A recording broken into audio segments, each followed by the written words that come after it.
Welcome back to another episode of the Tactical Alpinism Podcast, where we talk with leaders in mountain warfare, professional mountain guides, and athletes, all with the intent to highlight the crossover between recreational and military best practices in the mountains.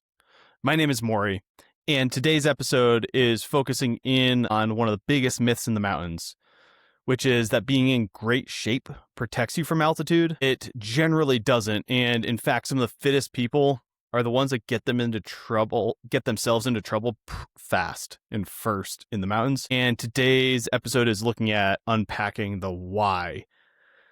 I've watched really, really fit athletes struggle to continue climbing once they get above 12,000 feet, while someone half their apparent level of fitness at sea level looks completely comfortable. Today's episode is going to focus in on talking about what your body is actually doing at altitude, how that acclimation works, what can go wrong, and how you can prepare for going to higher altitude, whether your goal is your first Colorado 14er or an expedition to over 18, 20 plus thousand feet.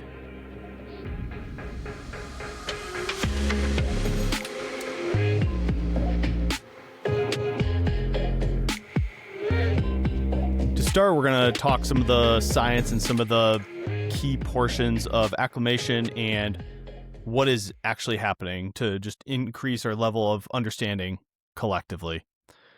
There isn't actually less oxygen in the air at altitude.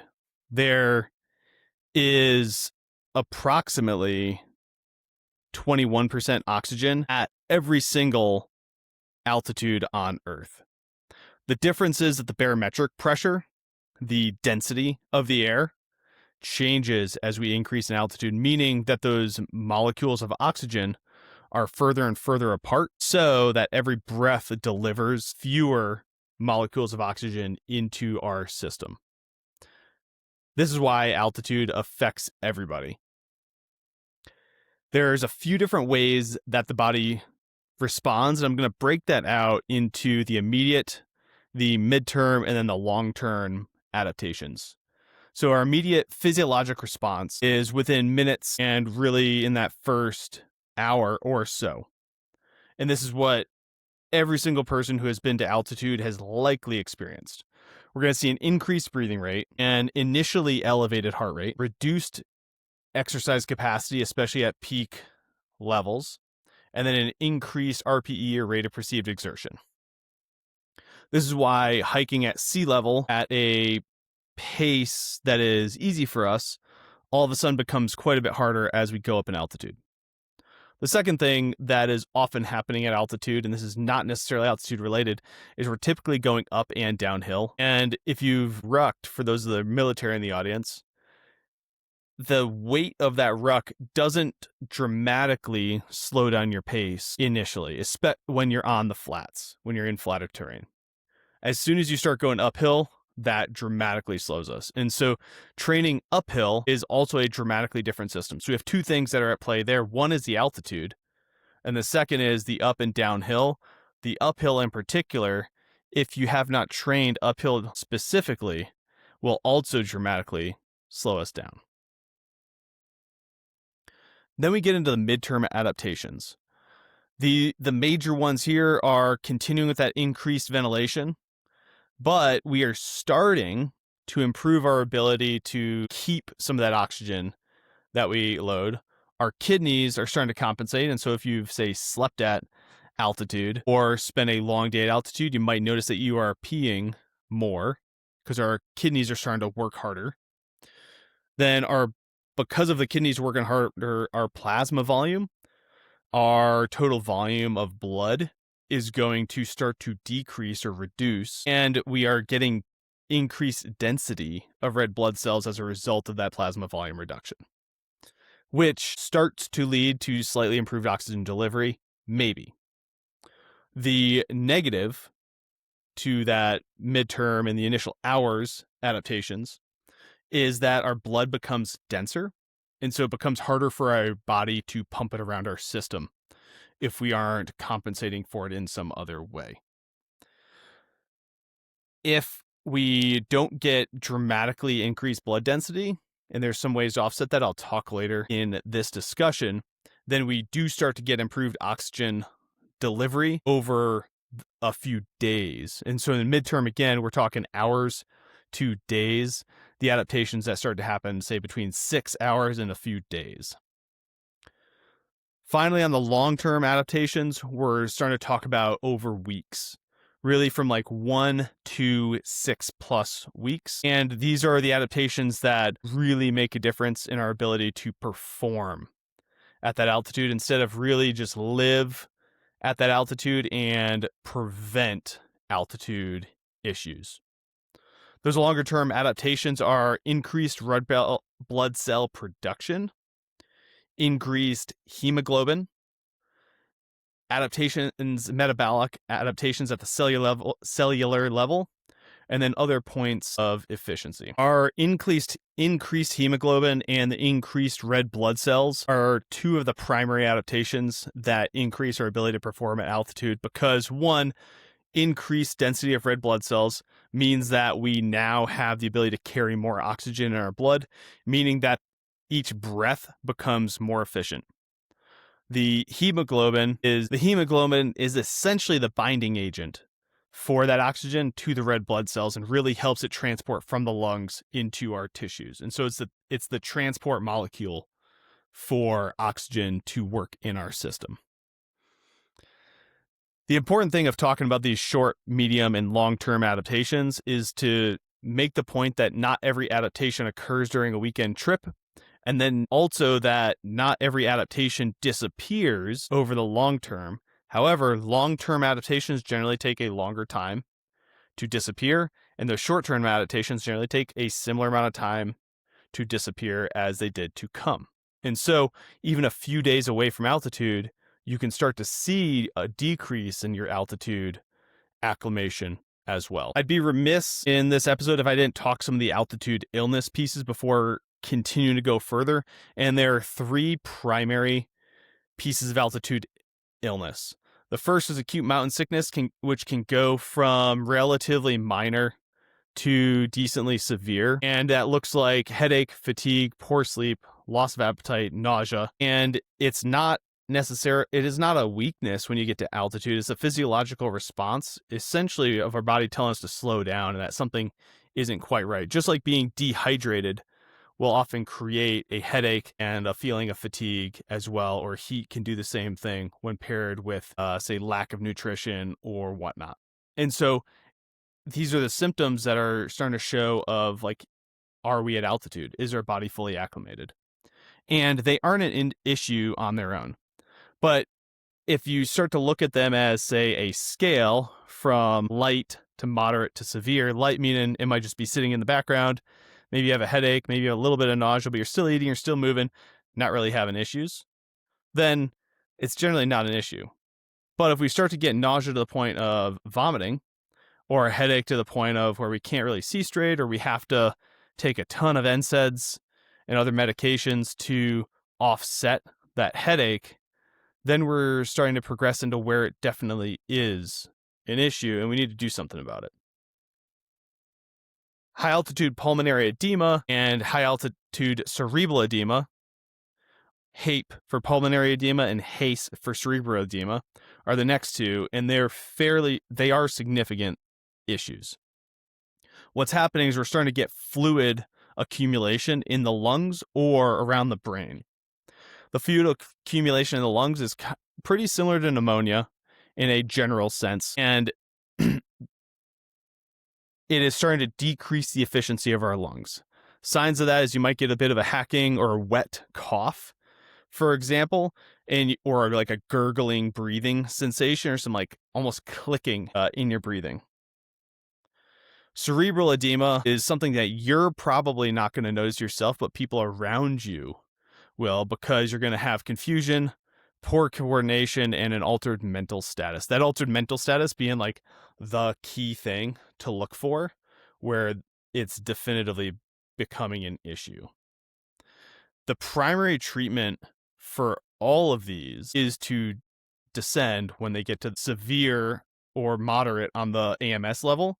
And then if we start to see any signs or symptoms of HAPE or HACE, those are definitively to descend. Now, there are medications that can be taken to decrease the effect of some of them, but if you start taking those medications, then the general recommendation is to also descend. I'm not a medical doctor, so I would leave that to like look at your primary care physician or an expedition doctor for the exact recommendations on how to use those certain medications. The important myth that I like kind of started this episode with is that fitness doesn't necessarily prevent altitude issues. There's a few reasons for that. One is that fit people often can ascend faster, which can increase their risk. And then where it is a protective factor in a way is that at the same pace, a more fit person is putting out, a more aerobically fit person is putting out less effort than a less aerobically fit person. And so that person that is working at a higher relative intensity has a greater recovery need. And so that less fit person in that example, the second example here, is going to be the one that is going to have more altitude issues. So a fit person can make their risk higher by ascending faster.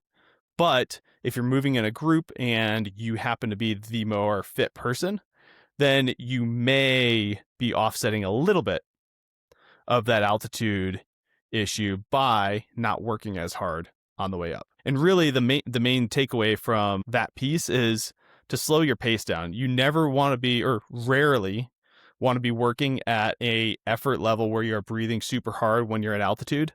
Generally, you want to be moving at a conversational pace where you can continue to hold a conversation the entire time you're moving. And that may start to feel like you're moving painfully slow, and that is okay. That is going to help way more than it is going to hurt when it comes to how we're working at altitude. Now, what can we do to start working on our acclimation? And initially, I'm going to look at for mountains up to 14,000 feet, which is a lot of what we have in the continental United States and in Europe. We don't have a ton of terrain. We have no terrain in the continental United States that goes above 15,000 feet. And we have very little terrain in Europe that goes above 15,000 feet. And we have to go to South America, Alaska, the Himalaya, to get that type of terrain in most cases. Typical objectives in the United States are going to look like the Colorado 14ers, Mount Whitney, Mount Shasta, Mount Rainier, and some of the other like peaks that you might see in some of the mountain ranges that those mountains sit in, from the Sierra Nevada to the Cascades. First, we'll look at a weekend warrior strategy where you're like living at sea level and you're drying or flying to climb, and you just don't have the time to spend a ton of time getting acclimated. First, with this strategy, you just have to recognize you're gonna be accepting a higher level of risk because you aren't acclimated. However, it's totally doable, but you want to know how your body responds or really pay attention to how your body responds as you move up at those altitudes. So first, it's like, if possible, you want to arrive one day early to something between 6,000 to 9,000 feet. That way you can start getting some of those, the early midterm adaptations in just that first day. That really can help offset some of the other issues. Then you want to sleep at that like 6,000 to 9,000 foot range, or really like any range higher than sea level. So if it's 4,000 feet, because that's where the hotels are in the town of Mount Shasta or the town of Bishop, if we're looking at Mount Whitney, then like even that is better than sleeping at sea level, and you'll get a better night's sleep than if you push all the way to 9,000. So don't think of this as one of the things where you have to max out that range.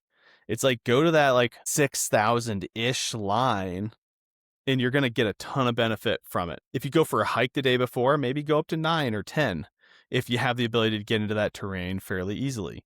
But don't go put out a huge effort the day before. Keep that first day pretty easy, stay well hydrated, and make sure you're getting the calories on board to support the next few days. Because that food and the water intake, if you're starting in the hole, it takes days to recover from it. And so really making sure you're well nutritioned and well hydrated means that you're going to be so much more well prepared. The other thing to look at is, what does your training look like the week before you go? because, well, it's going to be a comparatively low intensity outing to, say, go hike Mount Whitney compared to the training a lot of us are used to doing.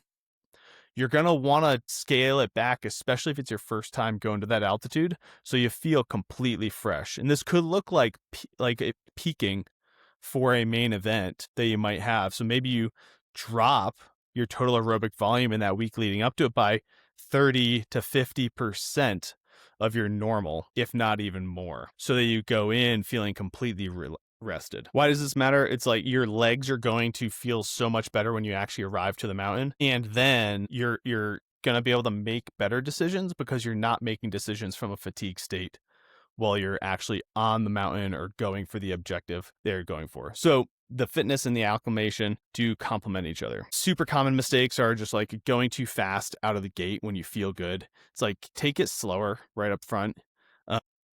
Don't drink alcohol the night before because it reduces your sleep quality, it reduces your hydration, and it does affect you before you go up into the mountains. Undereating or poor pacing, like those are all going to be issues that create issues as you try to go up in altitude. Now, we've been talking weekend warrior strategy here, and if you're doing it as a single day over the weekend, then maybe you have like 1 day, 2 day, or a half day when you first arrive on Friday, Saturday, maybe another like acclimation day, and then Sunday could be your day to go for the big objective or go to that higher altitude. The slower you can take it, the better prepared you're going to be. In Colorado, a great way to get some of that like easy exposure to the altitude without the effort is to drive to the altitude, either on locations like Loveland Pass, where you have 12,000 foot passes, or to, say, the top of Pikes Peak or Mount Evans, where you can drive to 14,000 feet and just spend an hour or two up at that altitude, walking around, hiking, etc., and then go back down, get well rested, well fed, well fueled, sleep low before you go up higher the next day. And so this now has highlighted, or that first discussion point and the second discussion point has highlighted sort of two of the different ways to do this. One is we can go sleep at an increased altitude, and the other is that we can go be active at an increased altitude. And so those are just like, over time, two different methodologies that have developed, and really pairing them deliberately can have a lot of good effect. By that, I mean that you can climb high, sleep low, and in that case, you'll be getting way better recovery, and you'll still be getting that a little bit of dosing of that altitude. But the other option is climb low, train low, sleep high. So you're going to get higher intensity. You can get higher intensity training or higher quality training. And then when you sleep at those higher altitudes, you are getting a increased amount of time exposed to the high altitude.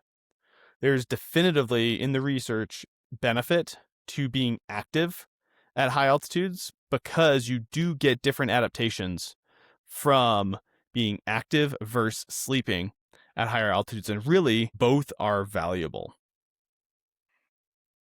But what you don't want to do is do the climb high, train high, sleep high all together without being acclimated. Why?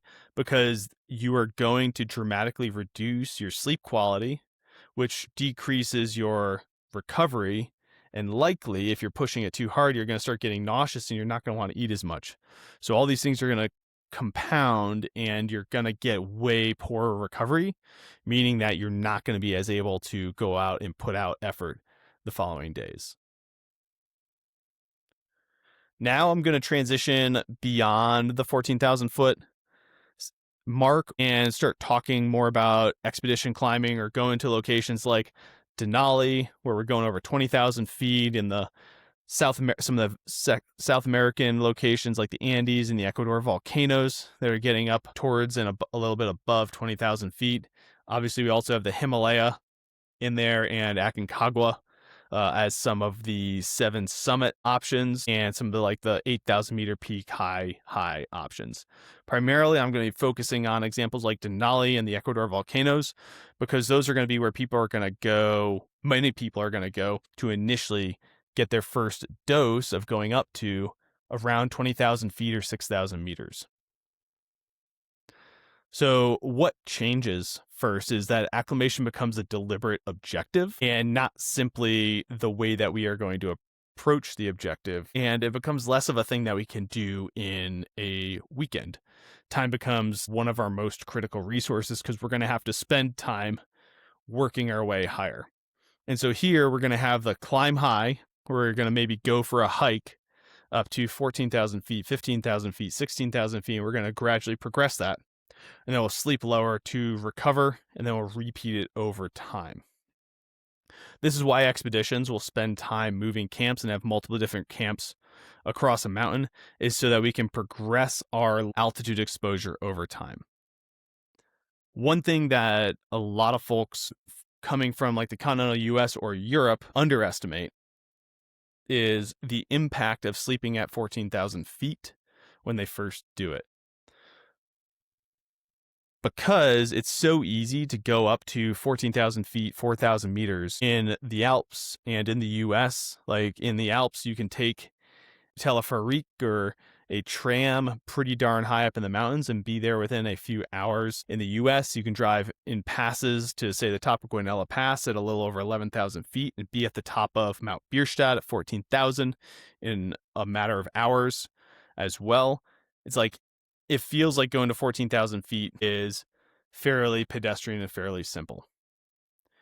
Once you start sleeping there, our volume of exposure increases dramatically. And so the sleep altitude becomes the thing that we are really managing deliberately. Some of the literature on this topic recommends increasing the sleep altitude no more than 1,000 feet or about 300 meters per day. And so typically what this could look like is you're not going to just move camp 1,000 feet higher every day, is that you might go to, say, an 11,000 foot camp, spend 3 days there, and you might move above that during the day before you then progress and move your camp 3 days later up to 14,000 feet. You've spent 3 days getting those moderate, medium-term adaptations at 11,000 feet, and now you're going to move to where you're sleeping at 14,000 feet. This progressive loading system is something that, or is why that these expeditions can take weeks as we start looking at 7,000 and 8,000 meter peaks. The other thing that makes us take time is weather. And so we want to build in our safety margins with this altitude, and moving fast at the altitude can reduce our safety margins. So we want to make sure that we have appropriate, adequate margins where we are acclimating well to the altitude, because our fitness, our acclimation, our technical skills, our equipment, all those are pieces that build our margins when, say, the weather becomes really poor for doing what we are trying to do. The cost of rushing becomes, one, poor performance, because of poor recovery, increased chance of illness because of how much of a recovery hole that you put your body into, potentially failing to summit, and ultimately potential death even on the upper end of that scale.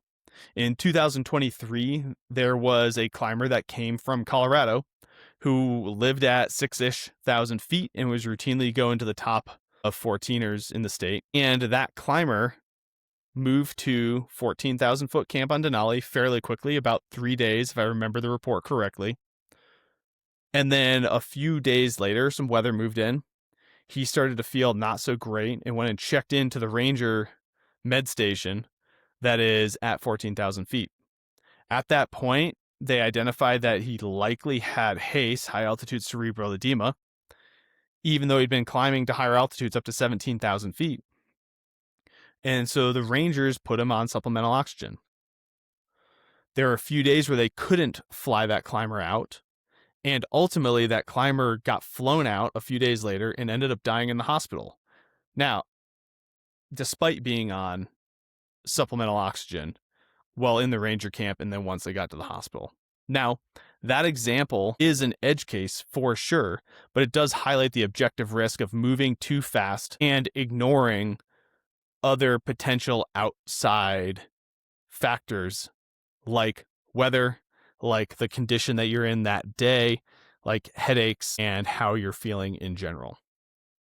On the flip side, that same year, 2023, I was on Denali, and there was a team that we camped next to at 11,000 feet who had spent about 3 days at 14,000 foot camp. When we arrived to 11,000 feet, that team had descended because they were concerned about one member of the party having HAPE, high altitude pulmonary edema. Ultimately, they realized that that partner, that member of the team, was simply sick, but they made the decision to ascend because they wanted to mitigate that high altitude risk. That climber got better quite quickly. In 2 to 3 days later, they moved back to 14,000 feet. And that was ultimately a smart call. One, because they were trying to identify what the problem was. And two, they moved to a lower altitude so that he was able to recover better because the stress on the body was ultimately lower.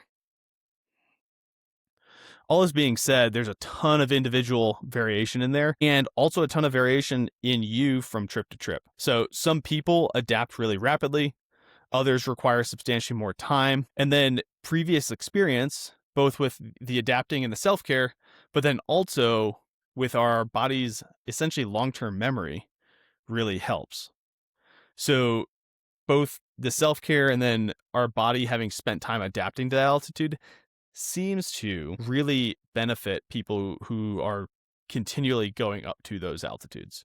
And so I say that to say is like the more time you can spend at these higher altitudes, if you have long-term goals, the better you're setting yourself up in the future. Now, before you leave home, there are definitely ways that you can prepare to spend time at altitude. And the one thing that I am not really going to cover in this episode, because I have a whole separate episode coming next week on it, is looking at artificial means of acclimating. There's a whole separate discussion that'll be the next episode posted, looking at some of those means of acclimating at home. But I'm going to focus in on what you can do at home outside of artificial acclimation. So first, and the biggest one, is fitness training, which may be counter or maybe completely counter to what I've already said of fitness doesn't preclude you or protect you from altitude issues, but it gives you the most return on your investment from home. So what do you focus on? You want to focus on your muscular endurance training, your aerobic base, your efficient movement, your nutrition, your sleep. All that being said is, if you're a person who spends 5 days a week in the gym lifting and you're getting ready to go for a mountain objective, think about the difference in the specificity of those events. During a mountain objective, you might be moving for 3 to 8 hours, maybe more, during a summit push, and you're just not moving for that amount of time when you are doing strength training. Also, if you're a heavier strength athlete, muscle is expensive, because you have more tissue to oxygenate.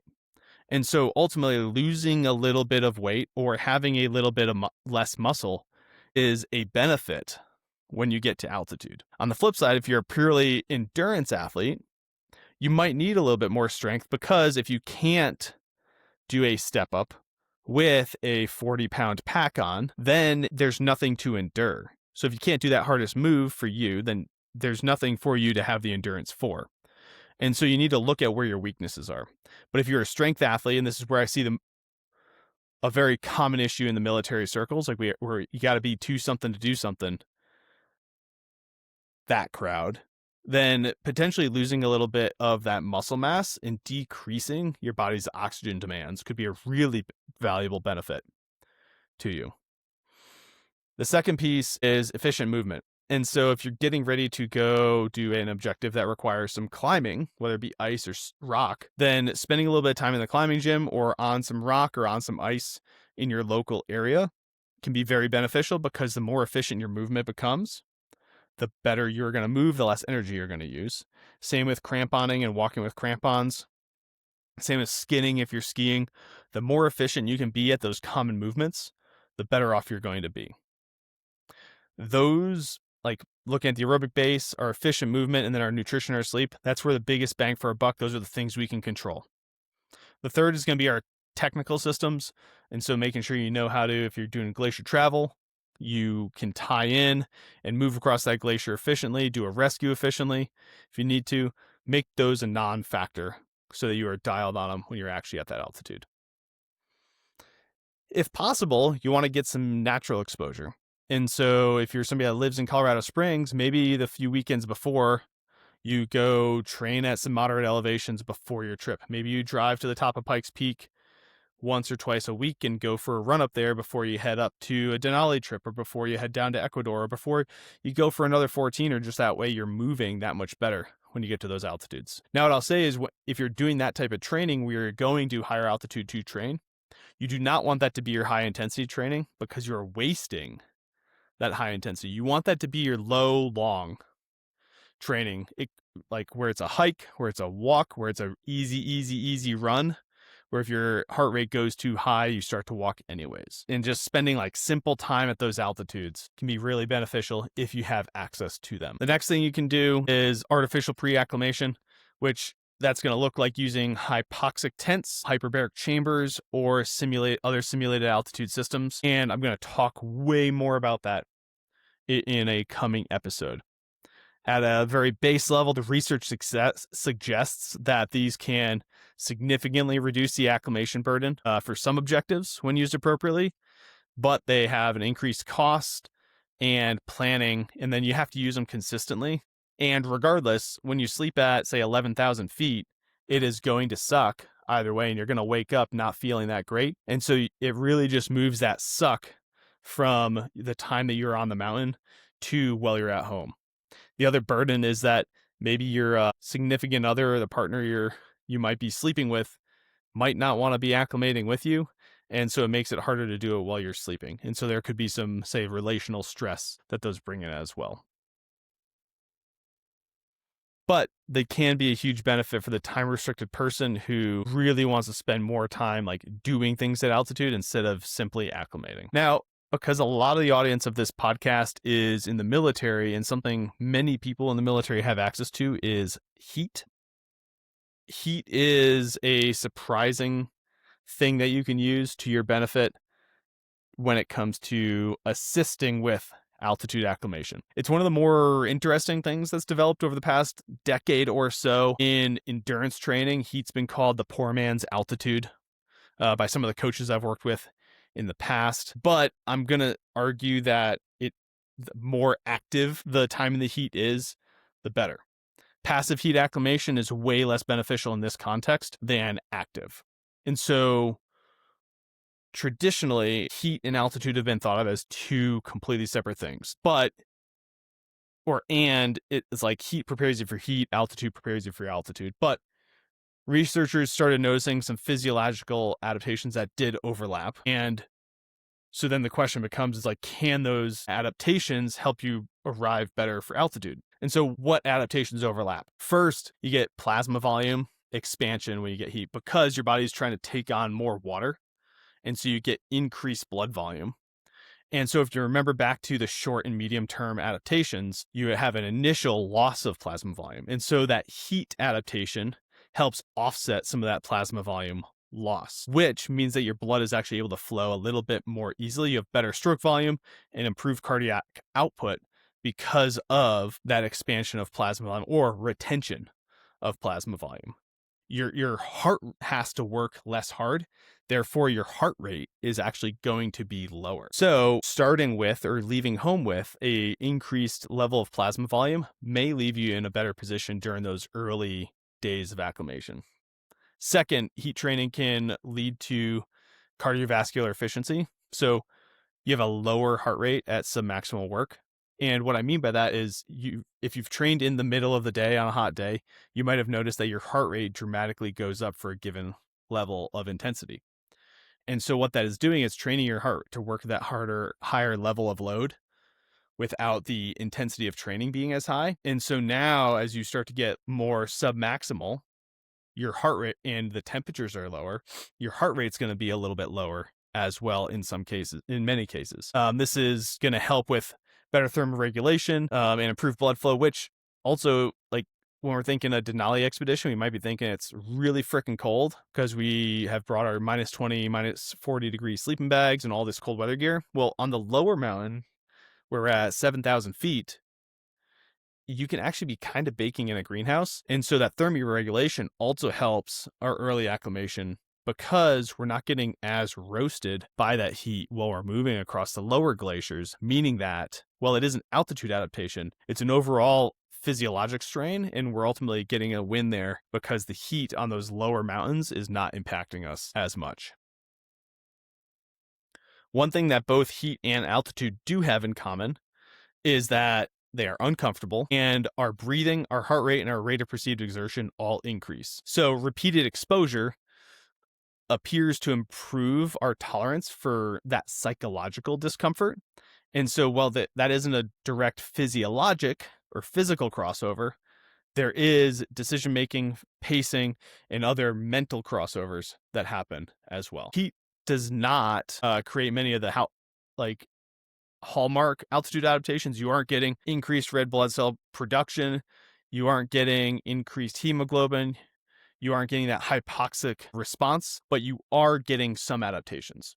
So if you don't have access to any means of altitude, then a little bit of heat dosing can be a valuable thing that you can do. So ultimately, heat is a useful supplement, but not a substitute. And if you stack too many stressors, heat, altitude, getting ready to leave, work stress, taking time off, etc., plus the training stress, like, you can overload your system, and that can lead you to being sick. So I am going to encourage, like, try one thing.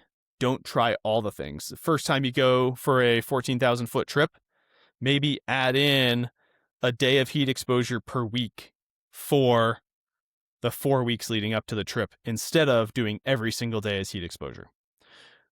For your aerobic base training, don't just like blast off and start doing hours and hours and hours or dozens of hours per week of aerobic training. Maybe just like tick it up at the normal 5 to 10% per week for a few weeks leading up to the trip, where we're focusing more on that aerobic training and adaptations instead of strength training and adaptations. And making those small tweaks at a reasonable rate is going to lead to way more success than completely whole hog changing what you're doing and throwing everything at the potential problem that you don't even know if it's a problem yet. It'll also save you money by doing it that way. As we're looking at this too, and still talking heat and altitude, as we're looking at heat adaptation, we can increase our dehydration. And the goal is definitely not to become dehydrated. Heat acclimation comes from the repeated stress, not from seeing how much sweat you can lose. Like, think people in the sauna suits or the heat suits.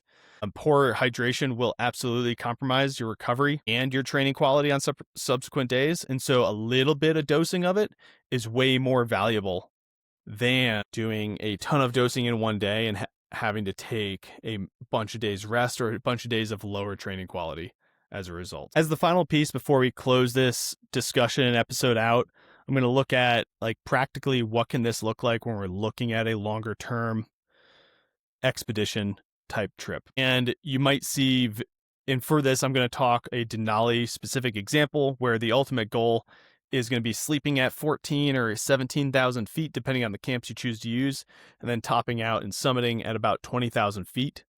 The itinerary that you're going to see on a lot of expedition companies' websites is going to be around 20 to 21 days of total time, and maybe a little bit more on the mountain. And a lot of that is due to the acclimation and then also having to move gear up the mountain. Denali is a little bit slower acclimation itinerary than some, just because of the sheer amount of work that you end up doing at those altitudes. If you go to, say, Peru or Ecuador, for example, you have a lot of outside resources such as porters, mules, and also vehicles to get you to higher altitudes. And so the work that you are decreasing allows you the space to recover a little bit better between days and between sessions. And so you don't have to move quite as slow. These are also not a artificial acclimation schedule. These are like more traditional, or the example I'm going to give is a more traditional acclimation. So Day 0, you arrive into Alaska or Anchorage at 0 feet. Essentially, you're at sea level. When you get into Anchorage, you'll do your gear and your food prep, and then you'll drive to Talkeetna, where you're going to take off, or whatever takeoff zone you're going to be going from if it's some other region. Day 2 could be more of the gear and food prep, or it could be your ranger brief. And so now we're going to look at like day 2 as our ranger meeting and hopefully check in at the air taxi that you're using, and then the fly in onto the glacier. That's an ideal world. In reality, you'll often have weather that'll prevent you from flying in on those early days. Denali specifically, you have to have a ranger brief before you're allowed to fly in. And so you have to go pick up your permit, pick up your clean mountain cans, your CMCs, and get an in-brief from the rangers before you're allowed to fly into the mountain. From there, we will hopefully move to Camp 1, all in that day 2. But depending on how late you get in or how early you get in, you might wait at the airstrip for things to cool down and then choose to move at night. Day 3, we're now looking at a move to Camp 1 or Camp 2. This can be a move overnight. If we got in like middle of the day, we might wait for it to get a little bit cooler. But we're going to be moving to at least Camp 1 and potentially start bumping some gear up to Camp 2. Camp 1's at about 7,000 feet. Camp 2 can either be around 9,000 to 10,000 feet or up to 11,000 feet, depending on how you're feeling. Then you'll come back down to Camp 1 and sleep there instead. From there, we've now spent 2 nights at least. It's about 7,000 feet. And so we're going to take our gear and move camp up to 11,000 feet, or maybe 10 or 11,000 feet. That camp move, we're moving about 3,000 feet. And if anybody's having severe headaches, you can always choose to stay lower for an additional day. But ideally, we'll move up to the 11,000 foot camp on Denali. For some teams, that next day will end up being a rest day because the camp move days are pretty hefty days where you're moving with a lot of weight. The average or the typical weight on Denali is 100 to 125 pounds per person they are moving with between a pack and a sled. So moving up 3,000 feet does take a big load. A lot of teams will take 6 to 8 hours to move that 3,000 feet of uphill. Day 4 is our move to Camp 3. Now day 5, we might move above Camp 3, or we might take a rest day. If we move above Camp 3 or the 11,000 foot camp, then we might be placing a cache at either 13 or 14,000 feet if we're not taking a rest day. If we did take a rest day the day before, on day 6, we will be placing a cache higher at 13 or 14,000 feet, or this can be a rest day at 11,000 feet, depending on how the team is feeling. Day 7, if we're moving aggressively and we wanted at least 3 nights at 11,000 feet, would be the first day I would recommend potentially considering moving to 14,000 feet, because now we would have spent at least 3 days at 10 to 11,000 feet.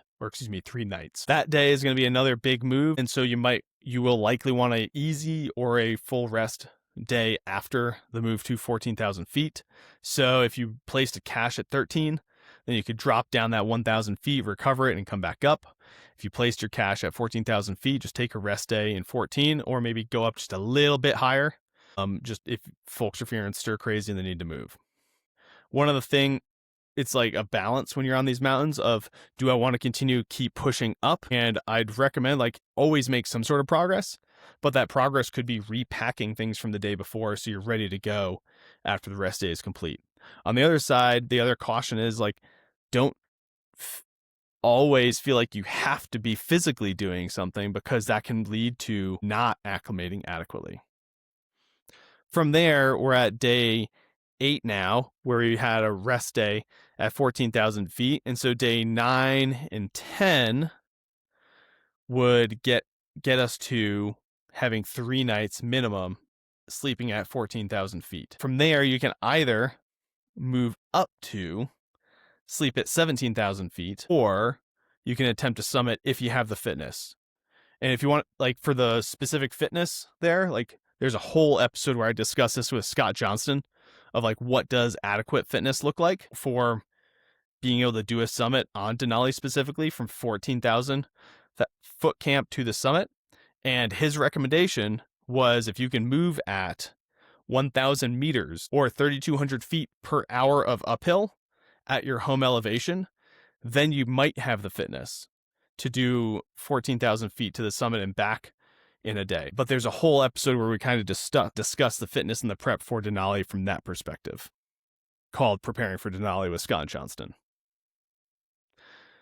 If you're going to be moving up to 17,000 foot camp, then you'll probably stay up there for at least a day, maybe two, before you attempt to summit. And again, it's going to depend on weather. The negative to sleeping at 17,000 feet is you do need a bigger weather window to be able to like go up there and not get blasted off the mountain. And so that's where, like, as we're looking at the sheet, and I will post the link that you can request access to it in the show notes.